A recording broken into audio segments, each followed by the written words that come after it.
This is the weekend, and he has 7 other brothers and sisters who are all named after days of the week.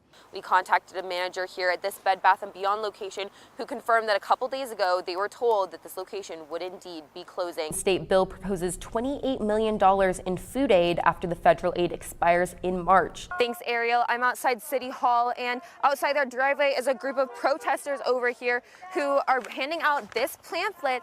Prop guns are common on movie and TV sets, but when there's no context, no one's going to know if this is real or fake. The ISP spent over $282,000 between travel, overtime pay, lab testing, storage of evidence, and anything else related to the case. There are going to be some clouds, but Saturday you are going to need to grab a jacket with a hood.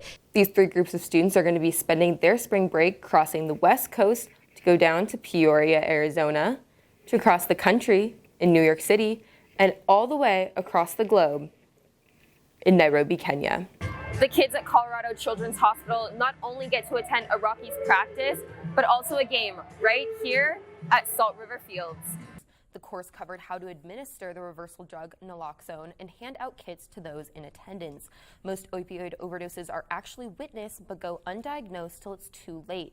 Grab your caps and goggles, Cougs. The WSU swim team dives back into the pool October 15th. Many students have decided that $15 a month is the price to pay to work from the comfort of their very own home. The movie Born Under Jim Crow is about Eddie Brooks and his time as a civil rights field organizer in 1964. Brooks helped register black voters in Mississippi. That editing bays like this one have always been WSU's intended access to the Adobe software. The WSU women's soccer team hosted 2 top 10 opponents as they played their final home match of the year. So networking and getting published is my main goals for this trip. Trevor Gent is one of 6 students who will be flying to Peoria, Arizona to cover MLB spring training. You get to actually be a reporter on duty for a whole week covering MLB baseball, which is rare, and you don't get that opportunity very often. The trip is paid for by the students on the trip, but Trevor was able to receive an opportunity of a lifetime by having his trip paid for. I applied for this trip saying, hey, I'm a first-generation college student, also I don't have the funding to go on this trip. And then there was a scholarship for first-generation college students. I don't have to pay a dime on this trip. Without the scholarship, I wouldn't be able to go. These students who see a future in sports reporting get to experience 5 days in the big leagues, visiting multiple team houses, interviewing players, and attending games.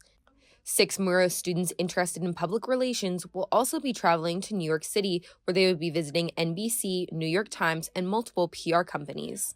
These 3 groups of students are going to be spending their spring break crossing the West Coast to go down to Peoria, Arizona, to across the country in New York City, and all the way across the globe in Nairobi, Kenya. I felt like in order to become a better journalist, I need to push my boundaries, and a lot of that is location. And Africa is probably one of the best places to do that. Josie Goodrich is one of 4 who are chosen to go on backpack journalism trip to report on the Paul G. Allen School joint PhD program with the University of Nairobi. This trip is completely funded by the Murrow College. This trip not only helps educate and help those on the trip network, but also adds a once-in-a-lifetime opportunity to these students' resumes and potentially gets them published and noticed by larger news organizations. And so for that, I am so thankful for the Murrow College and just this opportunity, because I would not be able to do it without them. Brinkley Hill, Murrow, News 8. So we go back to filming, and about 30 seconds later, we hear a siren, and we're like, there's no way that's for us.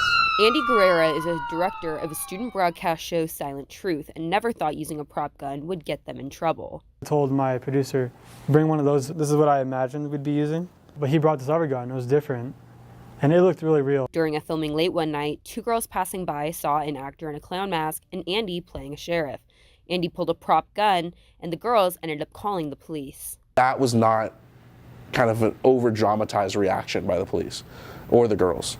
Alexander Huddleston was an extra on set that evening and was the first to notice the girls walk down the hill, turn, and run away. Prop guns are common on movie and TV sets, but when there's no context, no one's going to know if this is real or fake. Well, I'm sure that's probably why every cop car in Pullman decided to show up that night. The very real-looking gun, because it is real. It's a decommissioned starter pistol.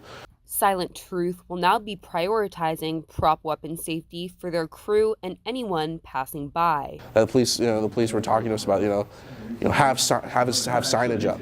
Hey, we're filming. put an orange chip on the gun, which that would have been, the first thing we should have done. The crew has also been contacting the Pullman PD or WSU police before filming any weapon scenes in public areas. Being prepared, taking extra precautions is super important. Some sort of awareness for people to know that you're doing that. I mean, have a gun, make sure it looks fake. Reporting live in Pullman, I'm Brinkley Hill, Murrow News 8.